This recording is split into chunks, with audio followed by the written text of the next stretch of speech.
Hello, hello. Welcome to the Circle of Fame. And today we will have a very interesting and very important for all entrepreneurs topic to discuss. We will discuss today mental battles of bold entrepreneurs and winning the invisible game. Yes, winning the invisible game.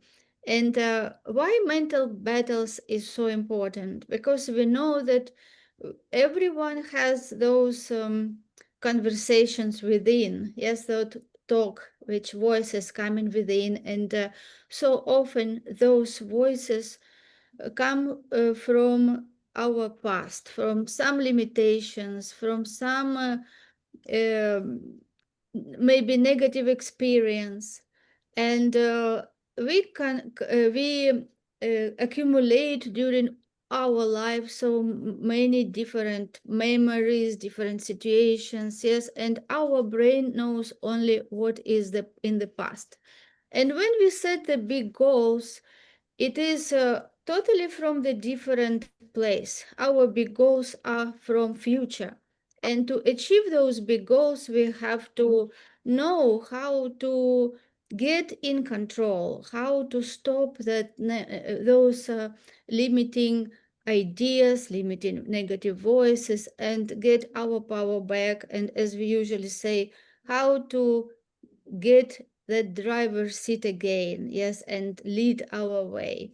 And today we will speak about these mental battles, and our guest today, Daniel Kobryner, and also um, Vangelis uh, and Vangelis Kilagro, who will share, we will all share with you our mental battles. Yes, it will be very open conversation. So the goal of this panel discussion is just to share that you are not alone. If you have those battles, you're not alone. Everybody have their own battles at their level. I have them my every day. Yes, and this is not about not having them, but about really becoming aware of those battles, yes, of those negative limiting thoughts, and getting in control. So today, before we start, I would like uh, our speakers, our panelists, to introduce themselves and also share one experience that or one insight from mental battle that they have conquered. Yes, like what they conquered in their life, and that now they don't have it anymore. So who would like to start? Yes, I Okay, think, yes, I Danny, can start. Yeah. ready. So let's start with you, and then we will share. So first of all, delighted to be here. And so hello, everyone. I'm Daniel Kobryner. I'm French and I live in London. I'm a mental fitness coach, an international speaker, and the host of Redesign Your Life Today podcast, where I share inspiring conversations with entrepreneurs, thought leaders, and healers. For over 35 years, I held leadership and international sales management roles. From the outside, I was really successful, but inside, I saw the same pattern in myself as a lot of high performance leaders I'm dealing with: hidden saboteurs, self doubt, pressure, perfectionism that quietly steal my joy, clarity, and confidence. Today, my mission is to help driven entrepreneurs and business owners who feel stuck, overwhelmed, or disconnected from their purpose to take back full control of their lives, to discover their saboteurs, and to shift into the sage mode where clarity, resilience, and unstoppable confidence will prevail. Through my 7-week mental fitness program, I'm empowering those driven entrepreneurs to move from burnout to balance, from confusion to clarity, and from playing small to stepping into leadership with courage and purpose. I'm here to serve and provide as much value as possible, holding space for people to feel safe, to be vulnerable, and helping them discover their true power and guiding them to live the most purposeful and meaningful life. That's why I'm here today, to inspire and remind every entrepreneur who is listening that the invisible battles they face can be won, and that when you win the inner game, everything else becomes to flow. Yes, great. So, would you like to share with us, Daniel, what mental battle have you conquered from your Absolutely. So the biggest one is that for many years, I was very much a perfectionist. I was into my head. I was overthinking. And this was draining. This was a lot of loss of time, lots of energy. And I saw something was not right. So I got myself the support of a coach and I started seeing some patterns which I didn't know because they were, yeah, yeah, I couldn't see them. And I started becoming again my true self and living with my heart and my intuition rather than in my head. And when I started letting go, this is when things started really changing big time in my life. Mhm. Yeah, great. Let it go and let it be. Yes, thank you for sharing. And what about you, Vangelis? I have been in the world of technology for several decades. And what I work with companies is to help them improve their key performance indicators, help them improve their market share and so forth. And probably in the last 15 years, I've been working with artificial intelligence, helping companies integrate that into their companies. And instead of having people feel like they're going to be replaced by I help companies help their employees become more productive, more efficient, and more effective so that now they will gain more market share, they'll gain more customers, gain more revenue, which means now they don't have to let go of people, but actually help them integrate more into the leading technology. It's actually no different than when the train came or the car came or the airplane came or the new industrial revolutions came, and it's no different than that. It's just something new that whenever anything gets automated, people are afraid. So it's not really AI they're afraid of, it's something new. So I help companies integrate the newest thing, which is AI at the moment, into their companies. And the thing that I won't say completely conquered, but there was a 20-year period where I traveled every week. I mean, every week for 46 weeks out of the year for 20 years. I was in a new city, new country, over 5 million airline miles. And I never spent time on myself, not 1 second, because I was always helping other people. I was always speaking with so many people, and I never really spent time investigating me because I was always conditioned to help others first. And what I have then started probably about 4 or 5 years ago is to just spend time on me. And it's amazing how that has benefited people around me more than when I focused only on them. So, because I can't be like what Daniel was saying, my true self never showed up because I didn't even know me. So that's one thing that I would say I am conquering every moment more and more. Mm. Yeah, thank you, Vangelis, for sharing. And about me, I had a very long journey, I would say, because I was born in Ukraine in post-Soviet Union. So it is a very different environment, different society, very different mindset. So I had to rediscover myself and discover so many things and rewrite it in my head, in my mind. And through my experience, I understood that life has much more than just material things.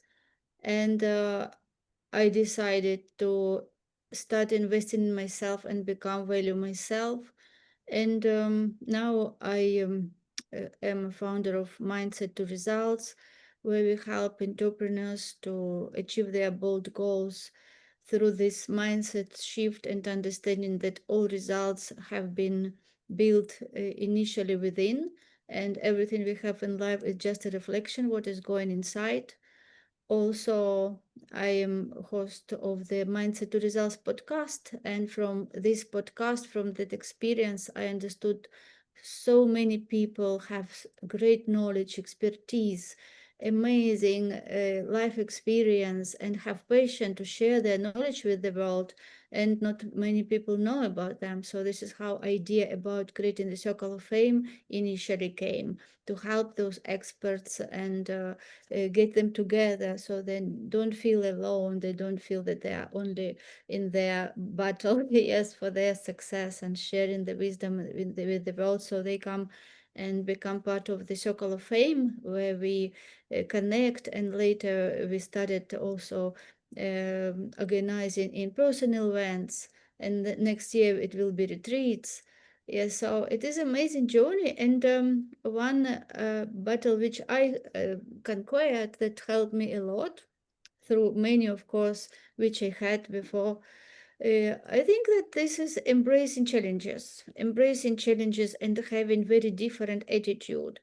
So instead of thinking that I'm a victim of situation that I had before, because I had so many challenges in my life when I was studying, when I was small, and becoming mature very early, and understanding that I was the one to take care of everybody in my family, and still I'm doing that.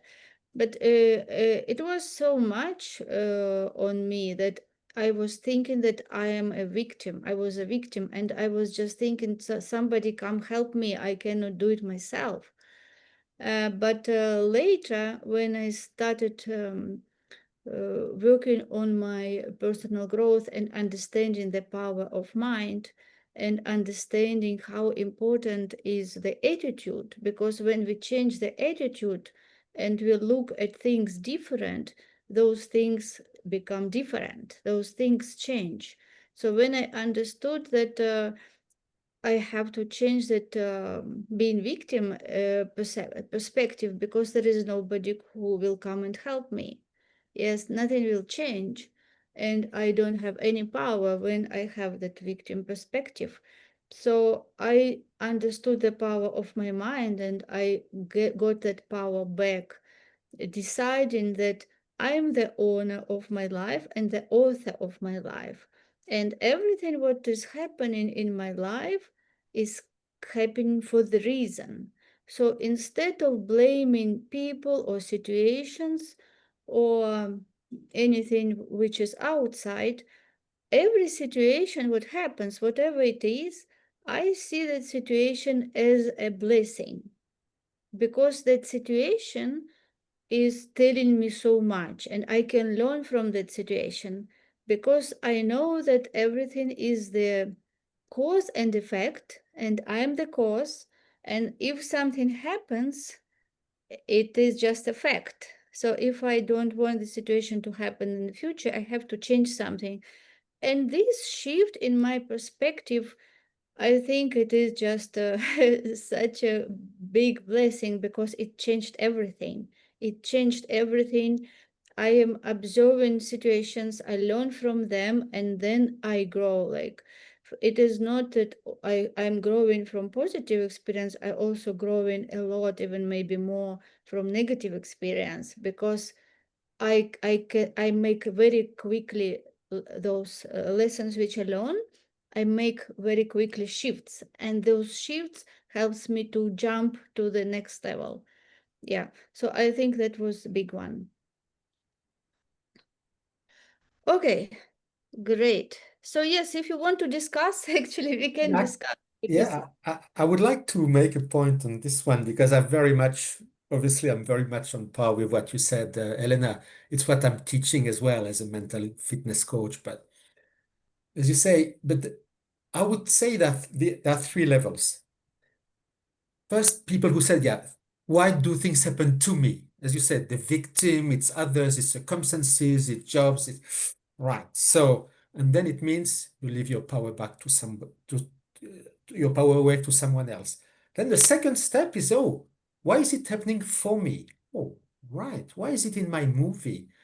What can I learn from that? And again, you said that, there's a challenge, right? Instead of thinking it's terrible, okay, I'm going to embrace it. I'm really going to be curious about that. But there is a third level, which is let's make sure that it's happening through me. Through me, and you mentioned as well, I'm the actor of my life. I'm the driver. I'm the director. My story. So I'm in charge and I'm not going to give my power away to anybody. And when we do that, all of a sudden, of course, you surround yourself by like-minded people and you do things, but when you really know where you want to go, even if you don't know how to go there, this is where your power comes. And when you do that, you become fully unstoppable. yes, yes, great. So let's move to our segment, which is identifying the battles. Yeah, so now we will speak about identifying the battles because this is the most important thing. Yes, because when people live and have the same conversation, same voices, and they think that it is them, they don't separate them from themselves, and they just think that it's them. And this is how years goes and nothing changes, and they just in this loop. So it is very important to identify those battles. So we will have in this section, we will have three questions. First is this one. What is the biggest mental challenge you have faced as an entrepreneur? What is the biggest mental challenge you have faced as an entrepreneur? Vangelis, would you like to start with this one? Sure. It kind of segues from what both of you were mentioning earlier. Every one of us have our own unique path. And what that started meaning for me is, I'll give you an example. I would have all these ideas about doing things. And when I first started, people would say, well, we've never done it like this, and this is how you do it, and you're too young to know how business works and so forth. And I would have a certain way that I would do things, and then it would end up happening really well for me. But I didn't follow the process that everyone told me to. And the challenge was to think, well, why am I thinking about this differently? Is there something that's I'm not seeing or whatever? And I realized it's not a matter of being right or wrong. It's a matter of you following your vision, following what you know inside. And Daniel mentioned earlier about in his head. I didn't even know what that meant to be in my head. I had no idea. People would say, you're in your head all the time. And it wasn't until years later that someone helped me to realize, oh, wait, well, how do you feel? What's in your heart? Well, I don't know. I've never been taught to think from my heart. Oh, because in fact, I was conditioned, don't go by how you feel. You have to look at the facts. You have to look at logic and all that stuff. So it was totally opposite as the way I was taught. So I had to reel it all the way different and say, all right, how do I feel about this? And then I would see these people like Richard Branson and Laura from Shark Tank, and they would say, yeah, I use my gut. Well, don't you read statistics? Well, yeah, I do, but I use my gut, how I feel. And I thought, oh, gosh. So that's how I started getting out of my head and into my heart. And how do you feel? And I started realizing the things that I started hearing from my heart about how to do something, the process, the method, the procedure, that changed things totally in my life. Yes, this is so important because it is not easy. Yes, as you said, initially you just don't get it because we have been conditioned to think logically since we went to school. And before school, we were dreaming, we could be everybody in our imagination. But since we went to school, we were told just stop dreaming, be present, just look at the book, look at the teacher, and while you're flying somewhere, come to Earth, yes, and stop daydreaming. And we got conditioned to be in head most of the time. Where is our logic? Yes, the question like I want to do that, and so the immediate question would be, you know how you will do that? How you will do that? Okay, you don't know, so leave that idea. Just think what you know, right? What you think, like how you can do that. And that is how we got all programmed that way. And uh, when we understand the principles of success, and it is all coming from intuition, yes, coming from what you don't see, what is just what you want, just following your heart, what you want, going fully there, make decision, make first step, then figure out how it will work. So it is totally different conception from what we have been taught. Yeah, and another one is trust. Yes, so how to trust that intuition? Because initially we don't know that voice. And we can start trust it only when we start implementing, listening, and see that it is always right. So, and this tiny voice is very, yeah, as I said, very tiny voice. Yes, that logic is so big and so loud. Do like that. And that intuition part, something that heart says you, it is very loud, very tiny, and we don't fall. We if we don't focus on that, yes, intentively, that logic will win all the time, and that is why Yeah. it takes really effort to And start and listening. and you said trust. I was always told trust the process. And I started shifting to trusting me. Mhm. Because if I only trust me, then that translates into I trust my intuition, like you said. I trust my judgment of character. I trust my ability to see. So I don't have to trust anyone else because if I trust just me, that flows into how I see everything else around me. That's such a beautiful thing too that I have learned. Yes, and sometimes intuition tells you something, and logically you understand that no, the logically everything is right. You want to convince yourself that this is good, this is what I see. But intuition tells you something different, and sometimes you don't know, like obviously nothing is wrong. Why are you telling me that is wrong? Yes, so and then we can, when we go further, then we can see in like different situation, different experience can happen, that then we say, oh, now I understand when my intuition was telling that, right? And oh, now I get it. Yes, but sometimes it can be late, right? But of course it is better later than never. But it really would be good if you would like practice to listen your intuition from the first time, from and really make it a friend, like a really a voice of the friend who never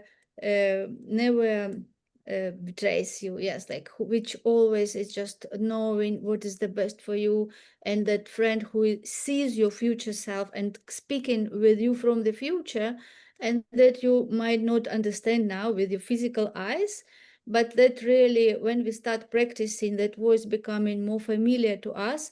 And then, as you said, yes, we have to trust ourselves because we have everything, all the answers we have in us. Yes, and if when we just learn to listen that voice and know ourselves better, then we become more intuitive, and we can make better decisions for our life and business. And I would like to add to what both of you said. I'm fully, absolutely on par with this. And of course, when we are with our education, as you said, we are taught to think with our head. It's logic, it's this. But the great thing is the more you really listen to yourself, the more you know that this comes from the deepest part of yourself. It's your divine essence. So what happens is you see, the intuition doesn't fail us. Never, never.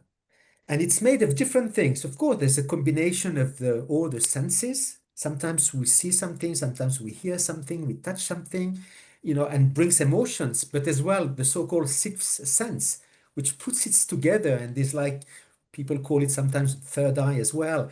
And whenever you discuss with people, and I know it's the case for me, if I had an intuition. Imagine, it could be even, I don't know, I mean, at all levels, but you meet someone and you think, oh, it's great and all that. But sometimes you see there's a little thing coming and your intuition says, oh, there's a little kind of warning light. But what we do, we ignore it. No, it's nothing. It's all right. It's just because we choose to do that. And afterwards, what we discover is that whenever afterwards problems arise, it's always where this little red light was there, or this alarm. So, and again, first we have to be aware of that. But the more we listen to ourselves, the more we make the right decisions afterwards. It could be business partners, it could be everything in life, friendships. We've got to listen. Very important. And Elena, you mentioned as well, obviously, trust. Trust is so important, and trust cannot be commanded. Trust is earned. It's earned by consistent action, by repetition, you get to know someone and then you see, I mean, of course, problems in life happens. And this is like, it's normal. We're all human beings. But when when you really get into trusting someone, everything's possible. Yes, great. So let's go back. Yeah, thank you, Daniel. So let's go back to our question. What is the biggest mental challenge you faced as an interpreter? Would you like to answer this question? Yeah, well, biggest one, I will come back to this perfectionism, is that, I thought that, things have to be perfect. That the way I was running some things and the presentation and and I was expecting the same from other people. And I didn't, at that time I thought, well, it's got to be this, and oh, people are not enough prepared. This is this. And I was judging. And when I realized that actually, no, everyone has unique skills. And for instance, we say that progress is better than perfection, because actually it means starting doing things, taking action, even if we don't know everything. All these things I learned. And I suppose what I developed as well a lot is really the sense of wanting to understand people, wanting to listen more than I was talking. And I was in sales, so talking was a lot of that. But when you really decide to take a step back and to understand, people might have different opinion, but where does it come from? Give people the opportunity to really express themselves without judgment, putting us on the side. This is when the magic happens, because then all of a sudden we start understanding, oh, wow, this is why they say that. This is why they behave this way. And the more we do that, and I think it's coming in our sage mode, the more life becomes easier, because communication is easier. Yeah, very good. Thank you for sharing. So our next question is, why do you believe these invisible battles are so common but so rarely discussed? Vangelis, would you like to share this one? Yes.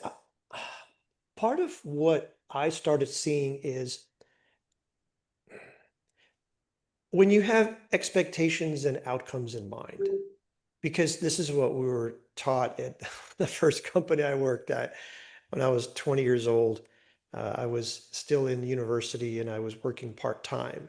And it's okay, what's your plan A? What's your plan B? What's your plan C? And all these things. And it was positive and negative, good or bad, right or wrong, and all these things. And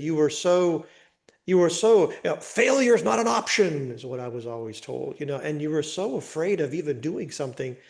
And I think one of the reasons they're not discussed is because people are afraid of failing. And I had to start thinking, well, what is really failure? Are there really failures? Do you really make a mistake? And I started seeing more the results of my activities were basically just milestones of learning instead of, uh, constructive criticism. I just called it encouraging ideas.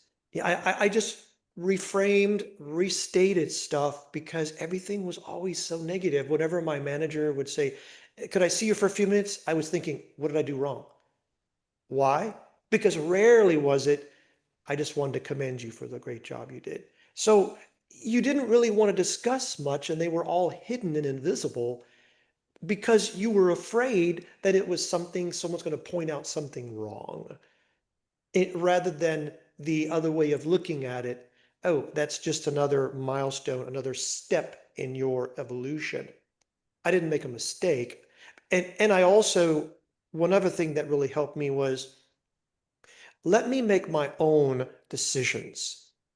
Because if you tell me what to do and the outcome isn't what you expected, I'm still responsible because I listened to you. That also irritated me when I first started. But that's what you told me. Yeah, but you should have. Okay, I didn't think for myself. I should have said, let me research and investigate what you recommended I do. What do you mean? You don't trust me? Actually, no, I don't. Because I'm responsible for the activities I do, even if you tell me to do them. So this was such a huge load that I had on me for years. And I think that's why we don't really discuss these invisible battles. We're afraid of making mistakes. We're afraid of not doing what I was told. And all these shifts of me deciding, me seeing them not as mistakes, but just milestones of my learning, then that started shifting things. I'll stop there. Yes, really very important what you said, the attitude to failure. Yes, nobody want to be seen as failure, as they failed. Yes, and that's why it is not common to speak about battles, mental battles, because everybody wants just to show up that they are successful and put the mask that everything is good. That yes, and this is what we see on social media, like people just sharing their happy faces, success, but nobody want to share their really battles and all what they come through. Yes, and especially for people who just start business, they think, oh, everything will is so easy. They tell me do this and you will be successful. They tell me do that and you will be successful. Everything feels like a illusion. Yes, and when you start really building your business, then you say, wow, like I have to do this and this and this and this and this, and it is so overwhelming sometimes. Yes, and this is how it is so important to really understand that there will be like two coins. Yes, success is not just the end result which you want, but success is every day, every battle won.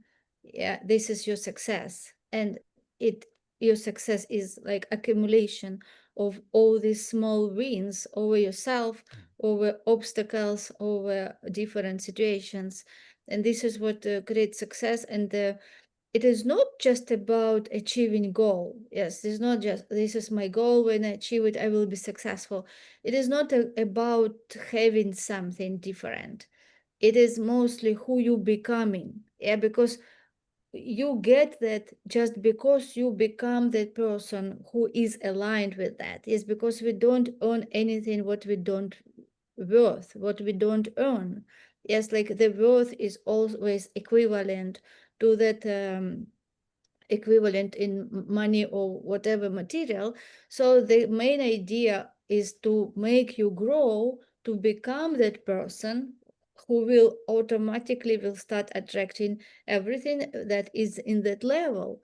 Yeah, so success is not just showing up outside, but it is really everyday work on yourself and becoming, waking up every day different person, more disciplined, more organized, more dedicated, yeah, more responsible, with the different like every day improving your identity, who you really are. Yes, so to not just show up, but really embody everything what we say and what we do.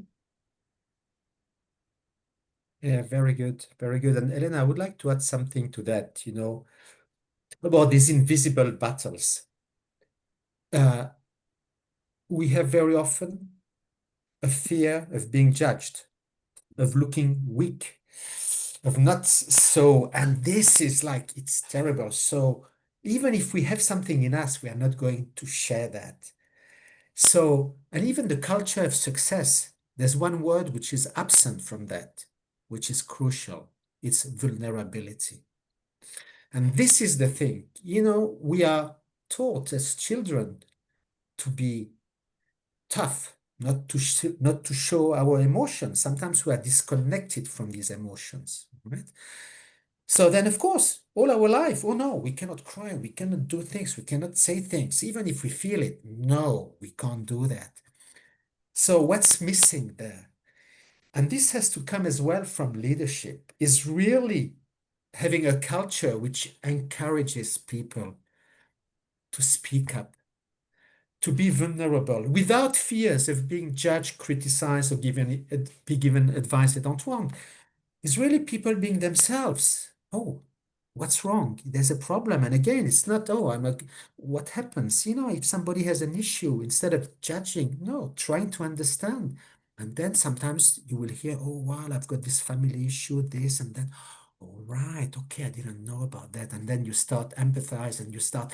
So the more we encourage these people to be open and really without making sure that they are safe, the more people will talk about these invisible battles. Yeah, this is a good culture. Yes, for every company to have this culture, maybe even 1 hour, where people would come and just tell what battles they have. So managers or supervisors can know really what people going through. Yeah, so they really look at people as a human beings, not just numbers, not just statistics. Yeah, and I think even this small approach, like shift even 1 hour a week, I think can change so much. It will, people in the company, they will be more open, more have the empathy to each other, right? Just understanding who is going through and will support each other, because if people have that mental battle, those negative beliefs and something emotions, they may think that they are only one who has that. And if they would share, and they will say, oh, that person also goes through this, and that person goes through this. And this is now they understand that it's not just them who goes through this negative experience or those emotions. And they can support each other and they can share what helps them. Another person will share what helps him. And this is how this community and in every organization can be more supportive and really having that compassion towards each other. And I'm sure that results also would be much better, because people will be feeling more like more secured, understanding, and they will be more open for communication, and it can change total results of any company, I believe. Yeah, and one thing I will add to this is, yes, this culture of sharing, but as well as a leader to be a role model, to tell people, because it's not a question of 1 hour or 2 hours. I mean, for me, it's really, okay, the message is, if you have a problem, come and talk to me. And let's make sure that people know that you genuinely want to be supportive. And when you have that, things are flowing. And it's got to come from the top because the top brings it back to every level. Yes, and also when leaders share their mental battles, so Of they course. show that they also the same people, not that they are such like perfect people and you are down, you just work, do your job. Yes, when they really show that I am a leader here, yes, but I have my own battles and I'm here to support you, and of course, all together we can support each other and achieve that goal together. Yes, and Vangelis has a big experience working with executives and in companies. Vangelis, would you like to share from your experience? Yeah, this is a really great topic here because to the degree that I feel comfortable with myself is to the degree that I do not judge someone else, allow other people to be vulnerable, and to speak what they have on their mind. Because what I've realized is in my first company, I was there for 14 years and I had 13 managers. And it became more obvious when I would have a manager that felt really comfortable with who they are because I got promoted, I got raises, I got recognition, and that was only 3 out of the 13. So it was so funny because I'd have a manager that wasn't, I could tell they were not comfortable with who they were. They weren't comfortable in their position. And there was no movement in my career. And then when I would get a manager that really felt great about themselves and they didn't judge and all this stuff, and all of a sudden things happened. And I couldn't figure it out back then. I just, because no one guided me yet or mentored me in what we're talking about now. But now I can look back and say, okay, so to the degree that I feel comfortable, I trust myself, I trust my soul. Daniel calls, the word sage. There's a whole many different words for my authentic self. When I start being able to know me, which I didn't at all, I mean zero, I didn't even know that existed. Then when I get to that degree of feeling comfortable with me, I want you to open up. I want you to share because I'm comfortable. Mhm. So that's kind of where you were talking, Daniel, about it starts with leadership. And you hear this phrase, you have to lead yourself. Well, I didn't know which self I was leading. The one that was programmed into me, the one that was created for me by the external people. I was really good at leading that self, but that wasn't me. That was a self that they created. I want you to be the best version. Yeah, your best version of me Mhm. is not me.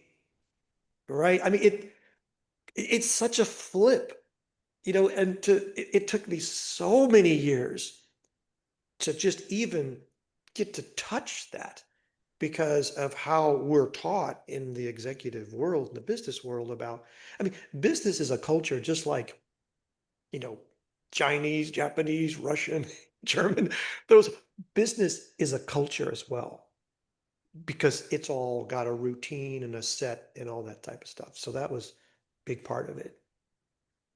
Beautiful. Yes, yes. So let's move to the next question. Thank you, Vangelis, for sharing, yes, your experience.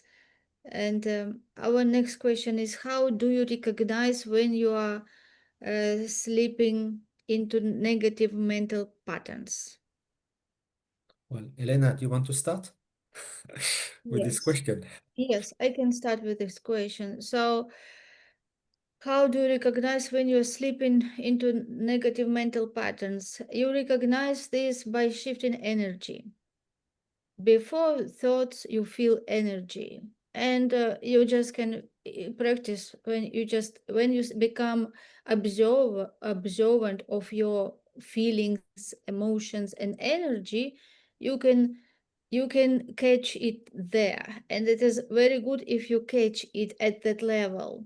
Yes, because when you go into negative patterns, it can be bad consequences, right? So if you go to becoming angry and you are with people, you can start speaking without like maybe loud or without boundaries with other people, and it can hurt other people, or they can be, you can make a wrong decision for yourself also. Yes, when you are getting into that negative emotions and lose control, and depends on situation, it can be different degree of that. So it is of course always good to really catch this at the level when you just feel the energy shift. It is like a wave. You feel first that energy shift, and then you better catch it there. Yes, and you get yourself. You just, there are different techniques. Yeah, and you get yourself in that sage mode, and you don't let emotions control you, and you getting control back at that way. So you pause and don't react. Yes, instead of reacting, you just think, okay, this is a situation, I'm observed, what is the best way to deal with this situation. Yes, but this is, it takes a mental mastery, yes, to do that. And usually people who don't practice, the same as people who don't go to gym, they cannot just come to gym and pick up 20 kilograms weight and start exercising. Yes, they go with, I don't know, 2 kilos, 3 kilos first regularly, and then they increase their weight. This is exactly with mental mastery. So it takes practice, but it is really good to pick up that energy shift and catch it, and just practice and not react, because when people usually just live by reaction, they react before they start thinking. Yes, because most of our behavior is habitual, and we get triggered, and then automatically those reactions start, and people can start shouting or just doing some things, and we can see it every day. So that is very important, to recognize the energy shift. And yeah, again, it comes from knowing yourself and practicing every day, every situation, so you become master over your emotions. And another, it is called emotional intelligence. Yes, how you can overcome those reactions and really become yourself and master your behavior and emotions. Yes, what else? What you would like to share about this? Or we move to the next question. So, Vangelis, how do you recognize when you're slipping into negative mental pattern? Well, Is it well for you first, anywhere that you know, oh, I'm getting there, better I go back? first, I had shut down my feelings, so I couldn't say it was how I felt because everything was in my head. Once I started learning about feelings and getting back into that, I would say I would see people have a train of thoughts. Once they got provoked, triggered, upset, whatever you want to call it, you would start hearing this line, this train of thoughts from them. Well, but no one did that. And then this would, and you would almost be able to say, you're going to say this next, yeah, and you're going to say this next, and you're going to say this next, and you would know exactly the order that they're going to say it. Well, my parents, and then I never was responsible, and no one even helped me. But, the next day they get triggered, and my parents, and I'm responsible, and nobody ever. The next day, like you start recognizing that you could call it a pattern, whatever you want to, however you see it, but that train of thoughts that you don't know is in there until you get triggered. So I was doing so good until you showed up. No, you were not doing well. You just weren't triggered. And so that's why I would recognize, okay, I need to really get triggered so I can see what's hidden so I can start dealing with it. So that's how I started recognizing it. Well, Thank just like to add something to what you said, Vangelis. I'm fully online with both of you, of course. It's first, it comes with awareness, just becoming aware. And as you mentioned this word, Elena, pausing. We all have thoughts and thoughts that come through our heads. Afterwards, when we recognize this, and when we take this moment to breathe and just to take a step back, and there's this This sentence which I learned and which changed a lot in my life, which is don't take things personally. I've been working hard on that. Sometimes I sleep, but it's like, talking about this mental muscle. It's about recognizing that whatever people say, do, right, it's nothing to do with you. It's them expressing, their you know, trauma and their uncertainties and their doubts, etc. So, and the last point, coming back to what you said, and really it's fascinating the word trigger, because whenever somebody triggers us, first again, nothing to do with the person, it's us. But it's an invitation to look inside and actually to thank the person, because if there's a trigger, it means that we have some trauma which has not been healed. Could be that trauma about, I don't know, being judged or being disrespected, or emotions we felt somewhere in the first 7 years of our lives. And it's like coming back, and all of a sudden, you know, things come out which should not come out, but they come out because it's like it's so it takes practice, and it's why mental fitness is so important.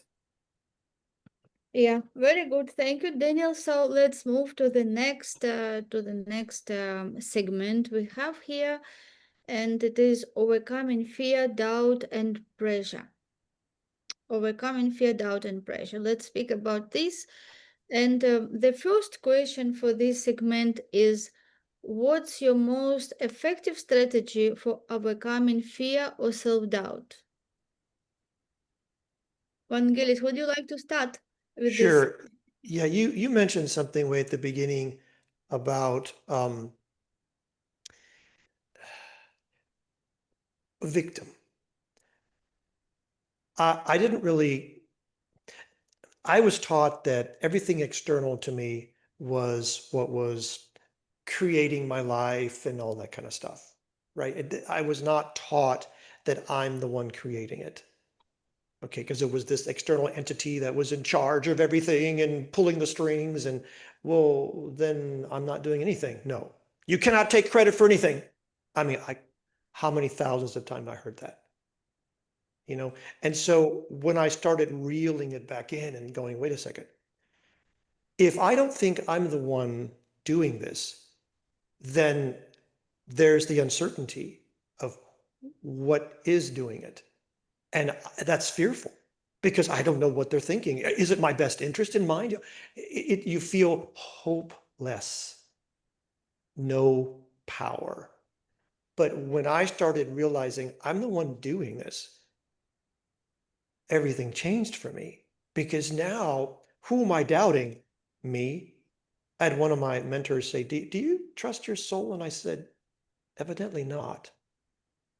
Because anytime I doubt or have uncertainty, if I believe I'm the one doing this, I'm not certain about me. I'm doubting me. But if I'm the one doing it, now I start becoming the creator, the script writer, the inventor. And now I work on just doubting or not doubting myself, trusting myself. So that whole thing about who's doing this, that had to shift first. And so that was my most effective strategy for overcoming the self-doubt, because it is the self that I'm doubting, not an external entity. Mm. Yes, very true. I like definition of fear. It is false evidence appear real. Yes, I like it really because most of the fears that people have, they not created with themselves. They were learned. We were taught to afraid of something. Yes, it is from childhood. Parents create stories. If you do that, you will be like that boy who fell and broke his neck. If you do that, you will be like that. And they it just started from beginning. And of course, parents want to protect children, but they do more harm, of course, because they teach children to be afraid without doing things. Yes, and so many people just live in life like that. They afraid proving something, checking something when they are not familiar with, and they better keep themselves safe instead of going and live life in full. So for me, strategy, most effective strategy to overcoming fear is saying that feel fear and do it anyway, because I understand that fear comes from brain, and brain doesn't know anything from future. It just knows from the past and what is current. And when I learned that to create different future, we have to be detached from current results. We have to think, feel, and act from our future self, from results which we want to have in life, and make all decisions from that place. And understanding that fear, it is just a part of the process. It is just how our physical, how our brain is operating physically to protect ourselves and keep us in safety. And I myself, I just learned to speak with my brain and tell, like, okay, nothing is wrong, let's go there, because this is how we can learn and grow. Yeah, we don't want to live always in the past, because if we don't feel fear and it let it stop us, it means that we will not grow, we will not change nothing, we will not develop, we will not achieve anything new, because that fear and that brain wired that way will just keep you stuck at the same loop all your life. And we know when people die and when they asked what is the most thing they are regret about, they don't say that they're afraid about not doing, that they did something and did it wrong, or it came out wrong. They mostly regret about things which they didn't do, opportunities which they missed, and life they could have and they never have, because they let that fear dictate their future. I love what you said. Fear is loaned to us. That's a Yes, very deep idea, because that means it didn't start with me necessarily. Someone loaned you that fear. Absolutely. And you know what? I can just to give a, personal example, in this, obviously I'm teaching about these saboteurs and how you go back into your sage. And one of my saboteurs was very much to be hyper vigilant. Hyper vigilant, it's about fear. So what can go wrong? And you know, thinking afterwards and learning about things, I realized that I inherited a lot, I suppose, from my mother, with big fears because she was a child of the war who risked her life, when she was a child. And all this, it's transmitted. And of course, we don't realize that because afterwards and when you realize it, no, well, it's something else and it's not you, and then you can release. And in terms of the best strategy, what I'm always thinking of is actually if I've got a fear of doing something, I'm really reconnecting with my purpose. Why am I doing that? Who do I want to serve? How can I be the best version of myself? And then it's like, wow, so it's not about me, it's not about looking not good. No, because then the purpose is not filled. So really having this in mind gives me kind of the little plus to go forward and to think, yeah, I'll go because, and of course, what we discussed as well before is that failure doesn't exist. It doesn't. We have experiences in life, we learn from that, and this is the next stepping stone towards our success. yes, when you fail, you don't lose anything. Yes, you gain experience anyway. But if you don't do that, it means you're just stuck in the same place where you were and you never move. So it is better to do something, and even you fail, you still are ahead, yeah, where you were, because you have experience and now you know what doesn't work, and you can do next time something that works, something different, and this is how you grow.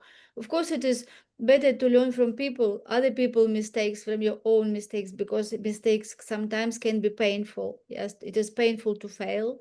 But anyway, we know that children, how they learn to walk. If they would fail one time and feel that pain and just remember all their life that I failed, it was painful, I'm not going to do it anymore, nobody would walk even, right? Everybody would just stay in the like infant in the bed and thinking, oh, I failed and it was painful. So we look at children, they failed, it is pains, they cry, may cry like the same how we learned bike. Yes, we failed, we cried, but again we said and again we did better. And this is the life. We don't want to live really life which we limit ourselves, and it will be really very boring life, like a movie. Yes, even if it is all good, who would like to watch the movie if at the beginning you come, everything is good, and then in the middle everybody is good and everything happy, everybody happy, in the end the same, all good and happy. So it is just a boring movie. Nobody would like to watch that movie. And this is again the life. I think that life is given us really to find ourselves, discover, and just try many different things and not to be afraid, because anyway, in like 50 years from now, nobody even remember about us. Yes, like who remembers our relatives who died in 50 years before? Not many people even know about that. So we really have this precious life, and time is so short. So it is really great to have this attitude to get some adventures and learn something new and discover something new, and you will have much more things to remember and even tell your children, yes, about your life. Okay, great. So we have another question. How do you maintain your mental strength during periods of high pressure or setback? Vangelis, would you like to start this one? Sure. I'm going to kind of spring off of something Daniel said. What is my purpose? Mhm. One of the things I worked on was, do I believe what I believe? Are they my beliefs? And what I found out is 99% of my beliefs were put in there into my mind. This is how you believe. This is what always works. This is how we. And it never occurred to me that the people that were giving me these beliefs, they didn't even enjoy their life. And I thought it was always such this conflict in my head. Why would I listen to you and you don't even like your life? You're always complaining about it. But you're taught, listen to your elders, they know more, and the people that are in authority and all this stuff. And I learned I was rebellious to me, but faithful to everyone else. And I flipped it. Now I'm faithful to me, and that's it.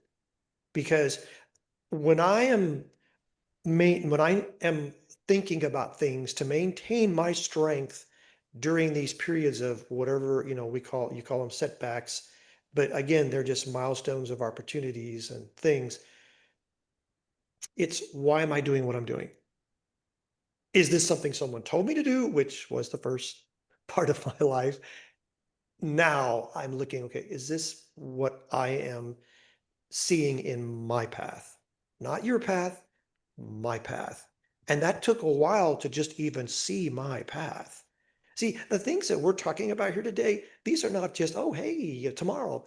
This was for my life was years of getting out of what I was taught to see things. And then it's like I was reborn into, I feel like I'm just starting my life right now, just starting, because I wasn't even told how to see, how to have any vision. And so now part of what helps me maintain my mental strength during those periods of whatever happening is going back to, is this me? What is my purpose? Why am I doing what I'm doing? Yeah, thank you. Thank you, Vangelis. Daniel, what about you? Well, I'd like just to, very similar to what Vangelis was saying. I'm going to add a little element to that, and it's why I really love this program about positive intelligence. It's really wonderful because not only, you identify your various saboteurs, but as well the sages. And one of the sages, it says navigate. And navigate, what does it mean? It means look at the big picture. What truly matters to you? What in 20 years' time, you will think, oh, yes, I've done it, and this, I'm so happy to have done it.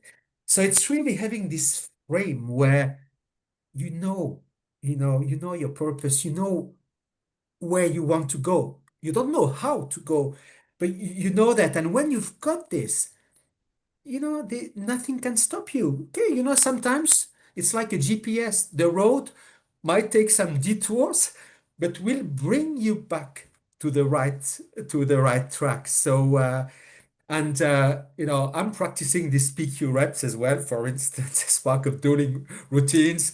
If I've got this negative force, it can be about touch. You touch, you put your palms together, you feel it. And what's the idea is whatever rep you would do, it brings you back to the present moment.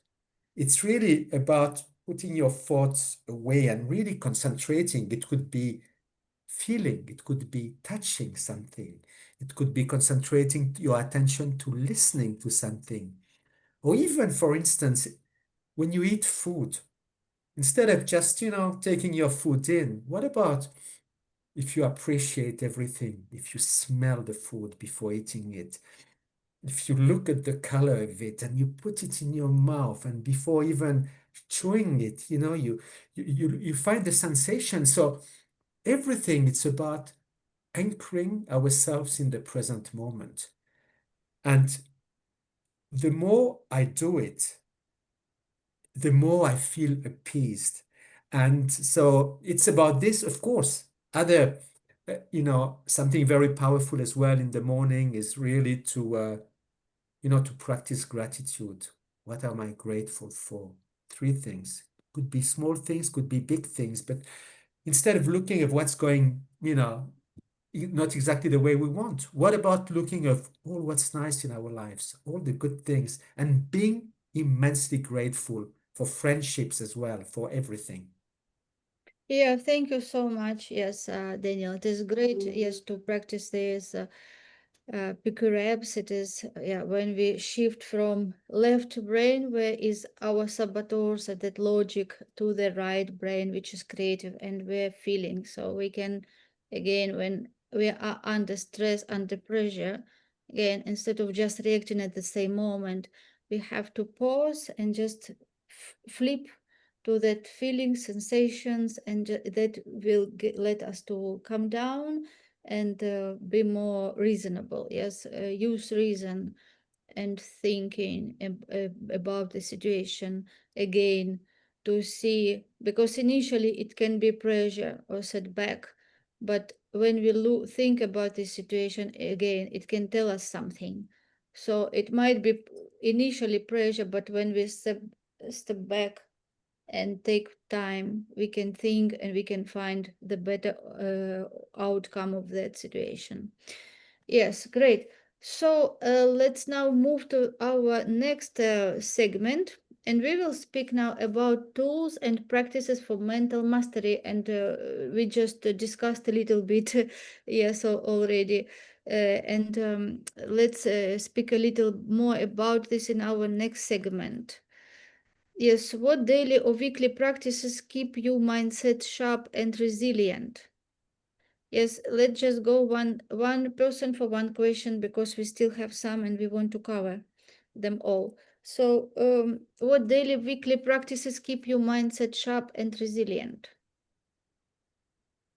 Vangelis, would you like to come Yeah, with? I'll do that one. Mhm. All of us, if we realize that we all have our own unique path, that means that we all do things that align with who we are.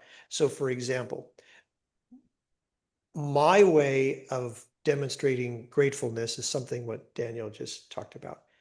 It's the recognition and enjoyment of what's happening. I don't say in the morning, "Oh, thank you for blah."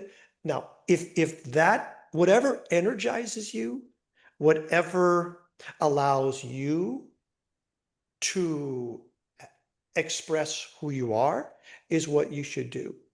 Some people, they write a list, they speak those gratefulness in the morning. That's not what aligns with me.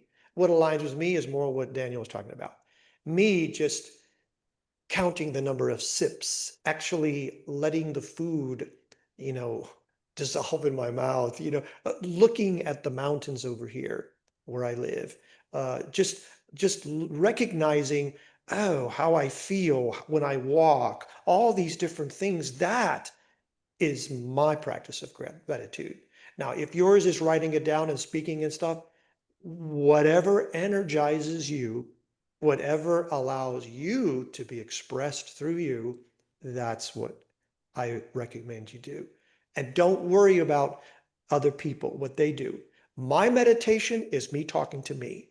Other people, it's whatever it is you do. So if you get away from this is the way to do it,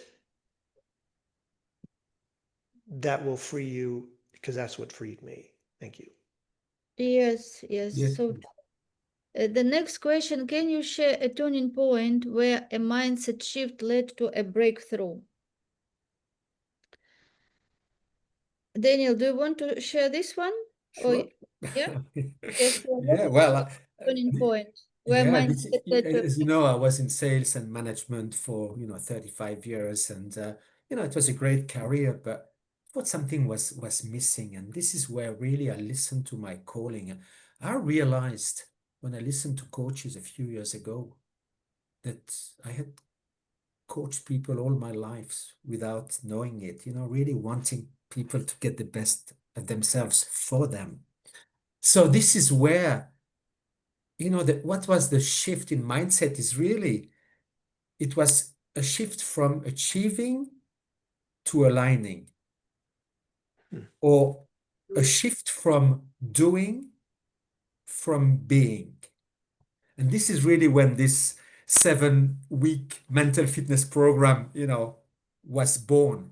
It's really about helping people to break from their saboteurs. And this shift gave me clarity, freedom, and a sense of unstoppable purpose. Mhm. Yeah, thank you for sharing. And the next question, what role does community or membership play in winning mental battles?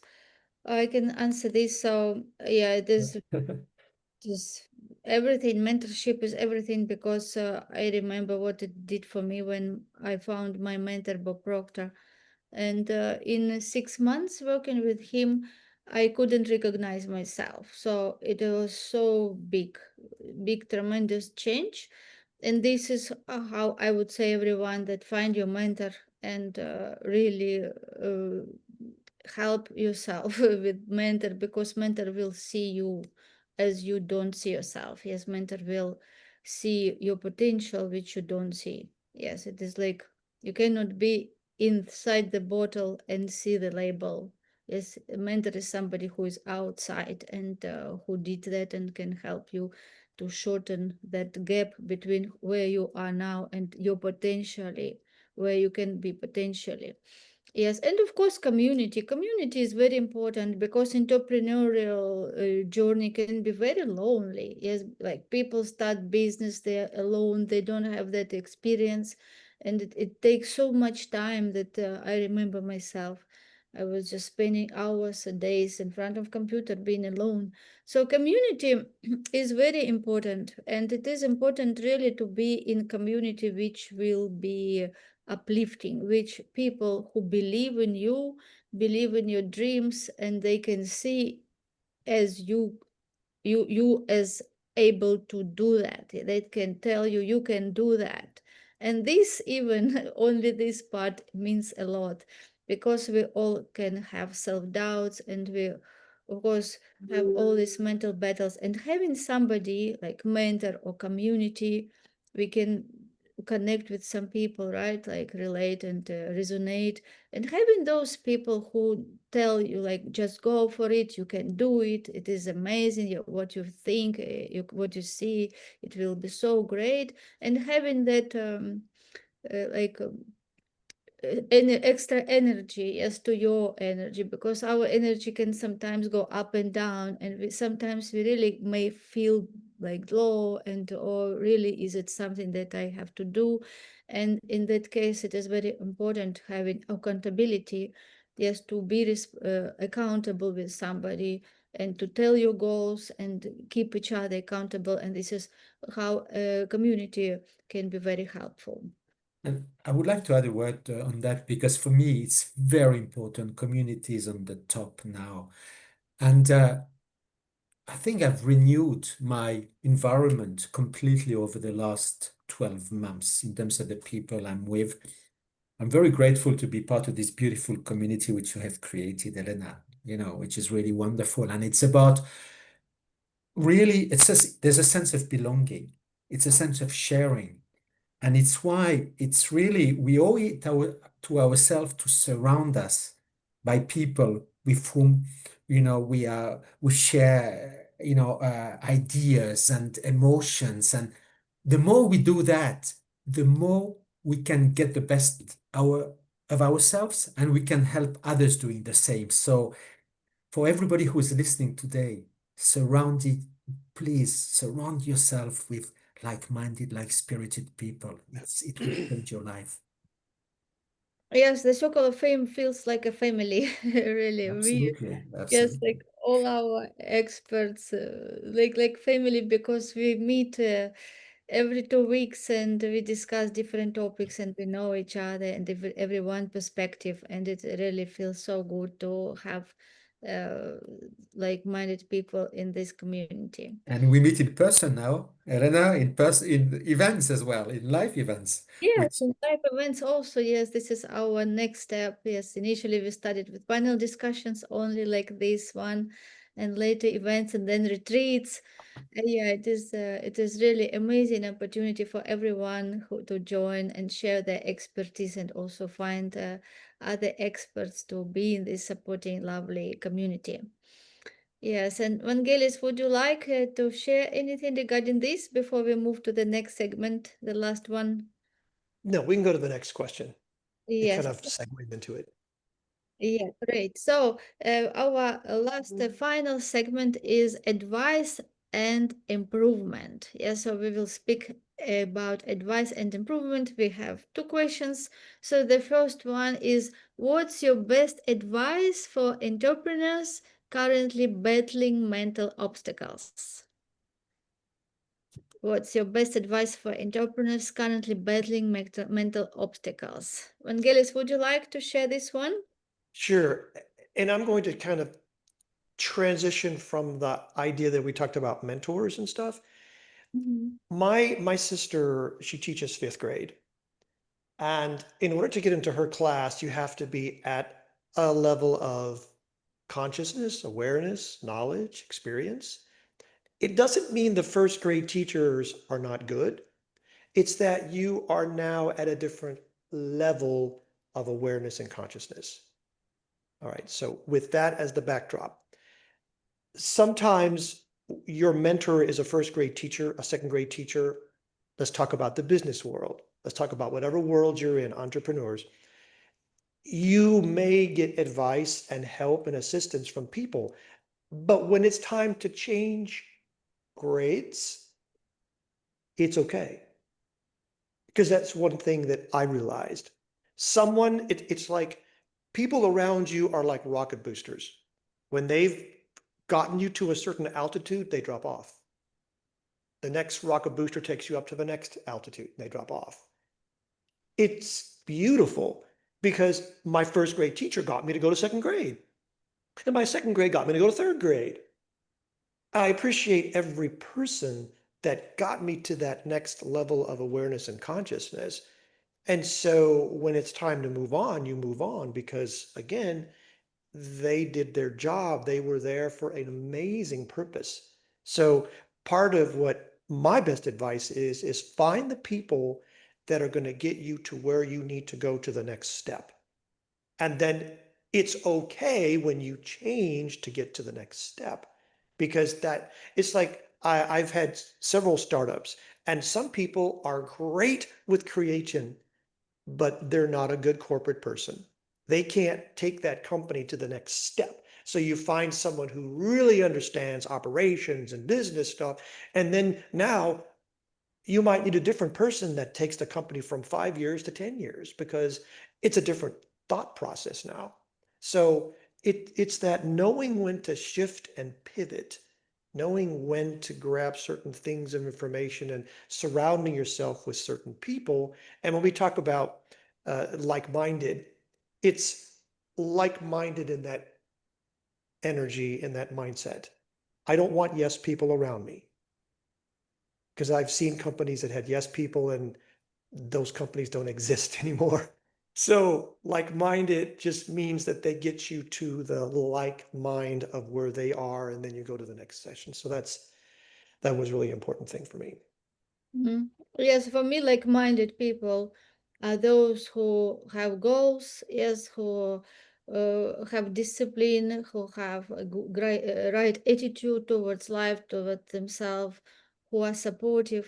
Yes, so goals can be different for people, but the attitude, the way how they uh, act every day, yes, goals like the goals which are bigger than themselves now, yes, that commitment, yeah, this is all like attributes of like-minded people for me.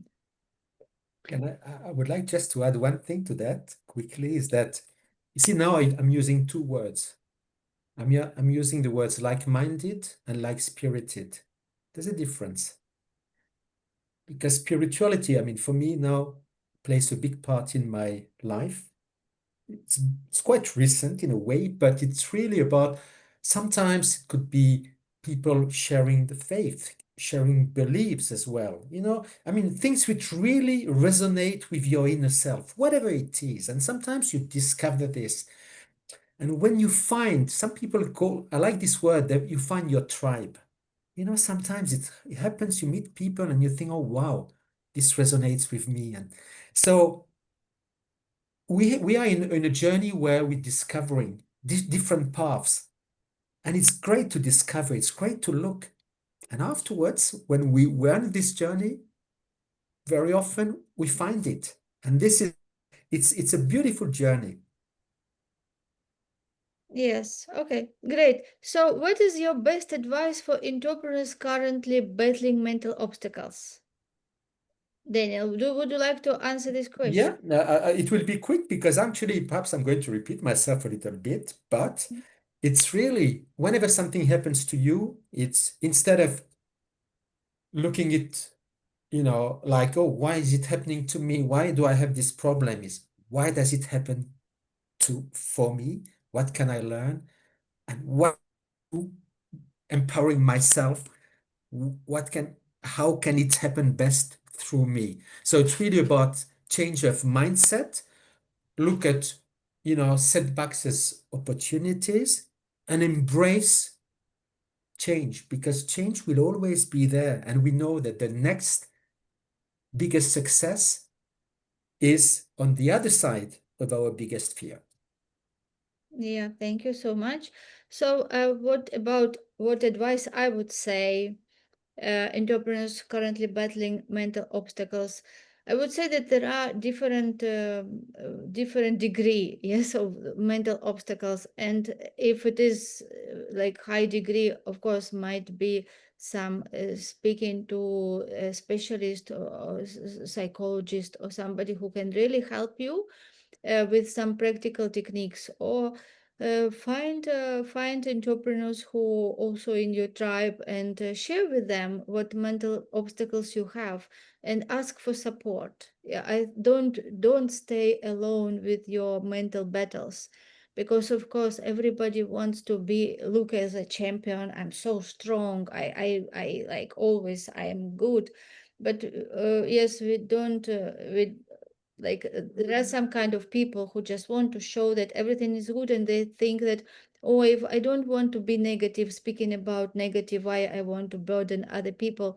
But really, why community is important, and like kind family as we have in the circle of fame, because really place where I would encourage everyone just to find those people in your community who you trust, who you understand that they have already level of experience in life, and they might also have going through different challenges, and just speak to them. Yes, don't be alone with the battles, because we know that some issues can be so heavy to carry themselves, and it is always good to write them on the paper. Just get them out of your head and just write them. Yes, put them on the paper, and then look at the situation from where you are. Then go opposite side of the table and look at the same what you wrote there from different perspective. Think if you would be somebody else who you admire, who you love, a different person you respect, and if he looked at that situation, what he would think. And like this, you just can go literally physically around the table and sit in different chairs and look at that, like when you put this what you write in the middle of the table, and you just look and sit in different chairs. Every time you sit in different chair, you pretend you are somebody else looking at this problem, what he would say you. And you can just imagine like this group of people, even in your imagination speaking, you can come different, like Napoleon Hill, or other people who you books you who you wrote, and you just imagine they are sitting there and this is the problem and what they would say you, and I tell you, you will come out with so many insights. And of course all insights are in you, but when you start shifting your perspective and learn how to look at things not only from your perspective but also from other people's perspective, it will come new ideas and it will help you. Yes, and of course, have friends who you trust and just share. Yes, and this is why friends are also in Circle of Fame. We're here all to support each other, and it is great, really, to have such community of supporting, loving people. And the next question, the last question for today, is what is one mindset shift that can instantly help someone move from stuck to empowered? Yeah, what is one mindset shift to go from stuck to empowered? Who would like to share? Daniel, you want to start? Well, I think actually this is the question I replied to in terms of Okay. being what is so what is it name? I think to me, for me, and through me. So Okay. Yeah, so yes, Vangelis, you want me to share and then you, or you Sure. ready? Go ahead. Yeah, you Uh, go first because usually I go first. uh, yes, okay, so mindset shift that can instantly help someone from stuck to empowered. I think that gratefulness, yes, just thinking what you're grateful for. Yes, you can feel you are stuck, and it can get you to negative, that I'm stuck, this is all negative. But if you again find reason to be grateful for, and find reason what you can learn, how you can grow from the situation. Again, attitude that everything is given to you for the reason. And another one that you are not given challenges more than you can endure.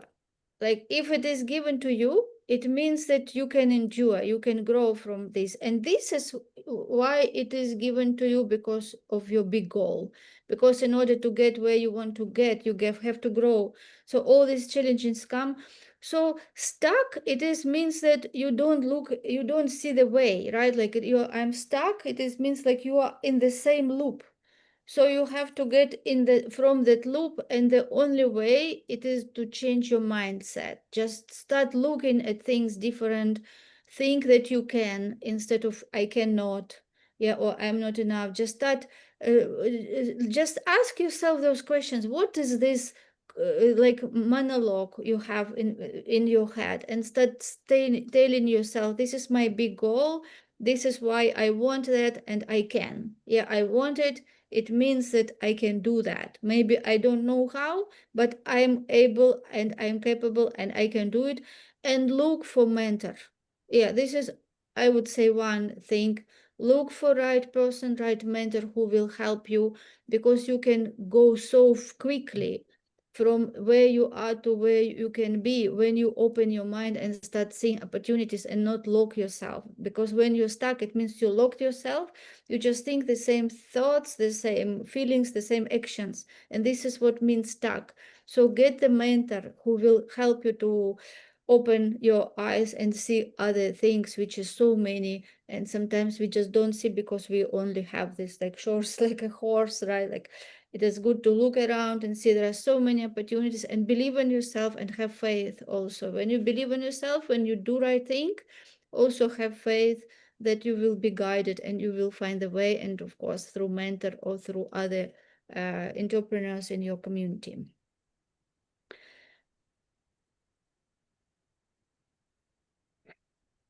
This is something that Daniel said earlier, is things are happening through us.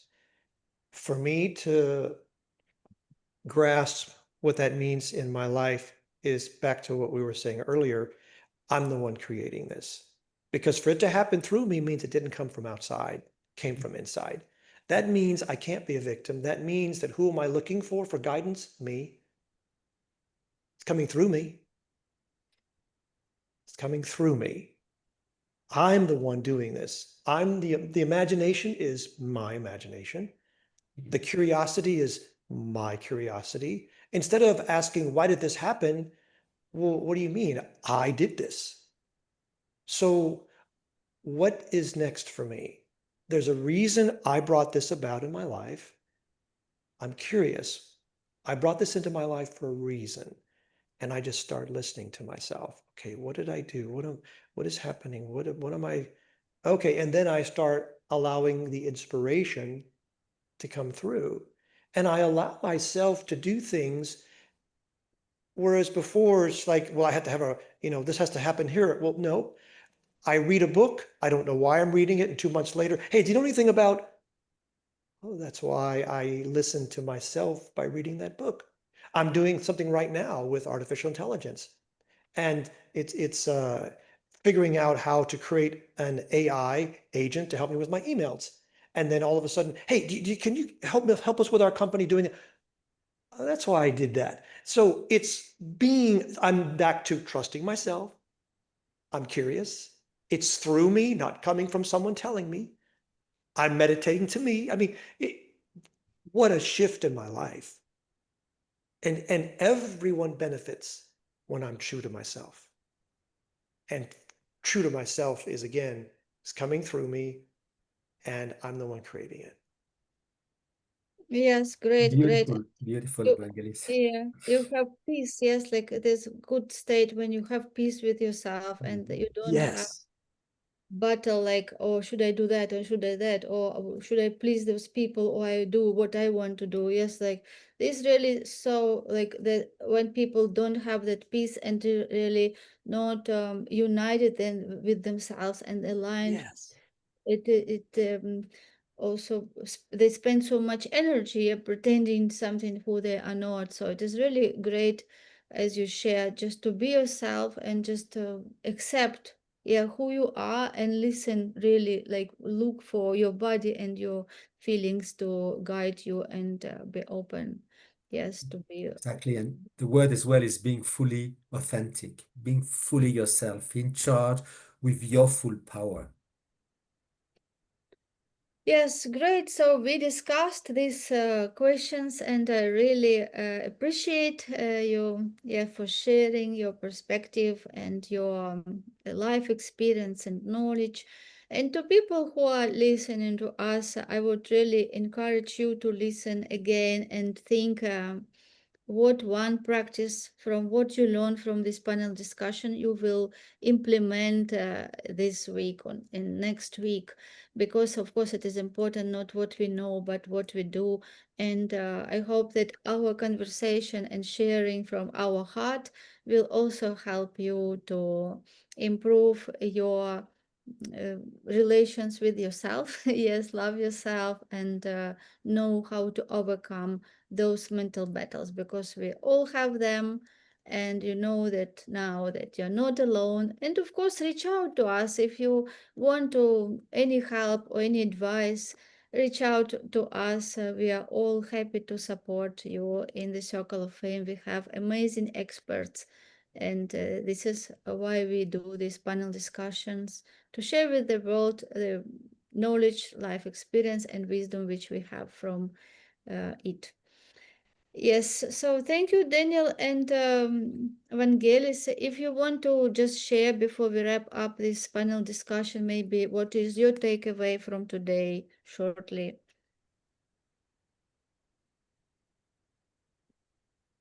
Go ahead, Daniel. Wow. First, I want to thank you, Vangelis, and thank you very much, Elena. It's such a beautiful conversation. And see, what I take from that is that, I mean, we all have issues. We all, you see.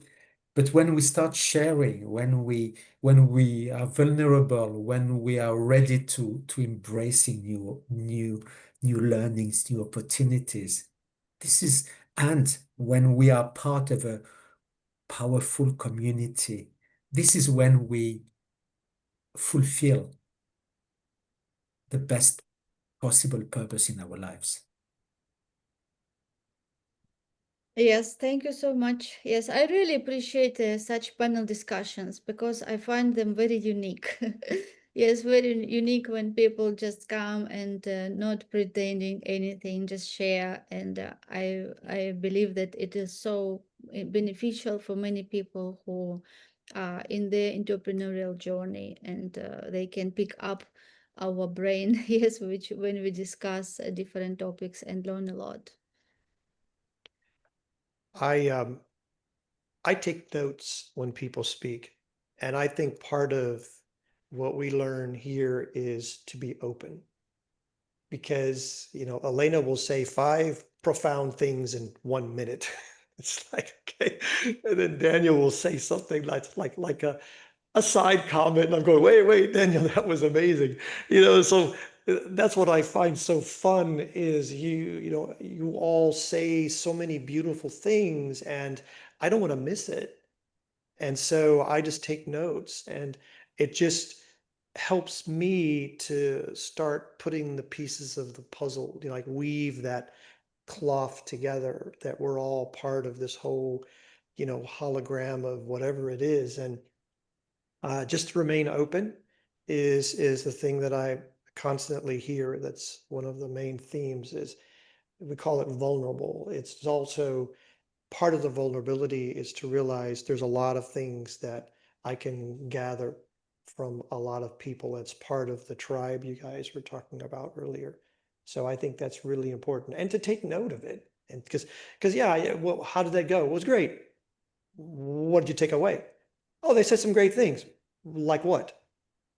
Well, that's my point, right? So take a notes and just take whatever seems to resonate with you and apply it. See your life different. I mean, I am a different person every day. I'm actually different now since we started an hour and a half ago, because what you both shared, I now am going to take that and assimilate it. So I'm different now than I was yesterday. Does that make sense? It's beautiful. And that's that part of that evolution, part of that growing. Yeah. Yes. Absolutely. And it's beautiful. Thank you so much, Vangelis. And really, a point which came out from our discussions today as well is that, we all face issues at a time or another. So, really, biggest advice is don't stay on your own. Get support from friends, from family, from a coach, from a mentor, because you see, this is when we'll be able to overcome that, with people who have experienced that. So really get it, and and you will see how your life is going to be transformed. Yes, thank you, Daniel.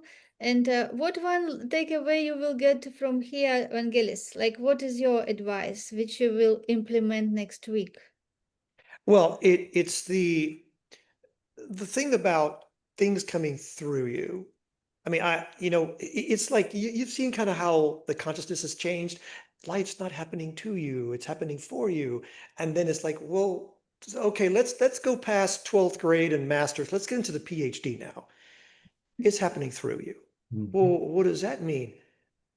It's not some external entity pulling strings like your family, your mother, your authorities, whatever it is.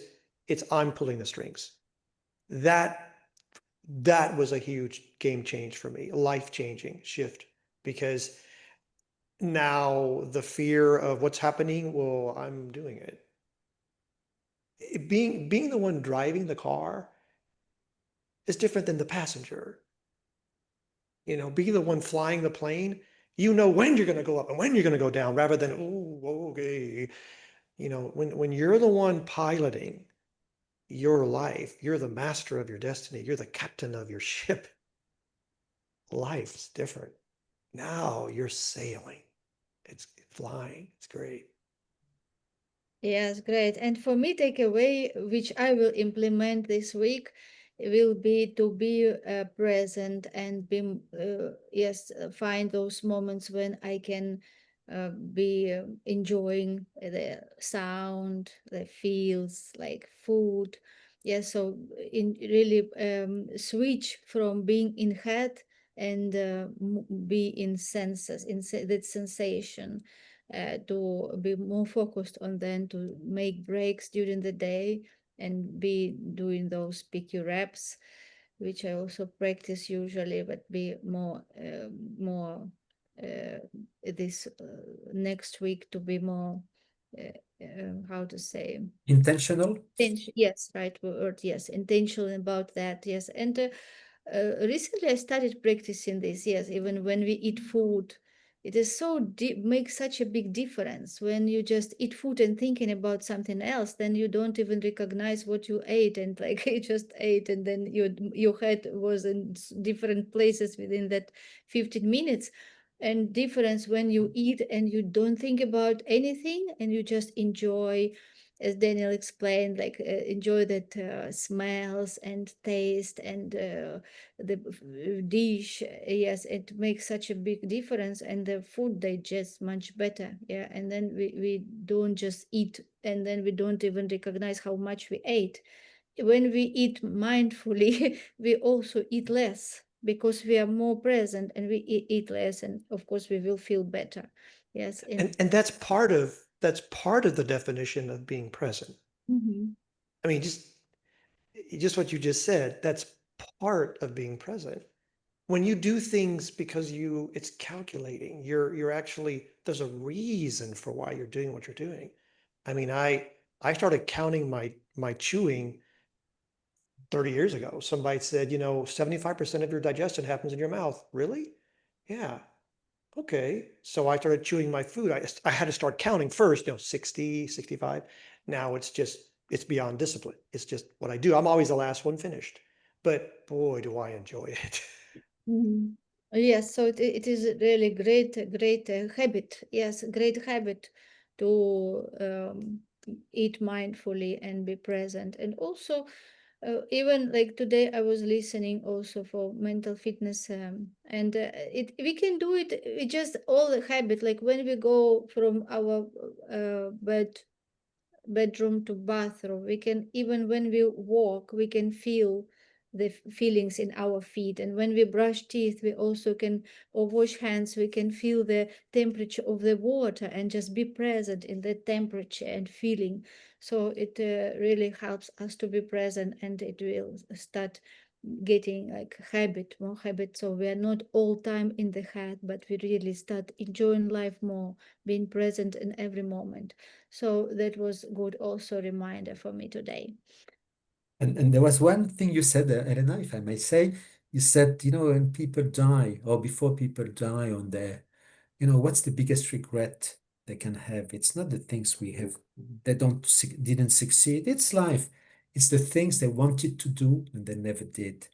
So this is a reminder as well that we have only one life and we owe it to ourselves to live the most fulfilling life to we can, to be of service to others as well. So let's never forget our dreams.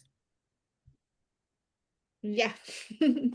Let's go for our dreams and let's never betray ourselves. Yes, as Vangelis again said, yes, let's be faithful and truthful to ourselves. And this is also what I took today from what Vangelis shared. Yes, just put yourself first. Put yourself first. Be true to yourself. Never betray. Don't say no to yourself in order to please somebody else, because it will not be good for you. Yes, and you cannot please everyone and betray yourself every time. So yes, it is a lot, really. We discussed a lot, and I believe that everyone who listening to us will take also their takeaways in their concept, right? But really, I appreciate you, Daniel and Vangelis, for this amazing conversation we had, and looking forward to see you again in our future panel discussions. Thank you. Thank you so much.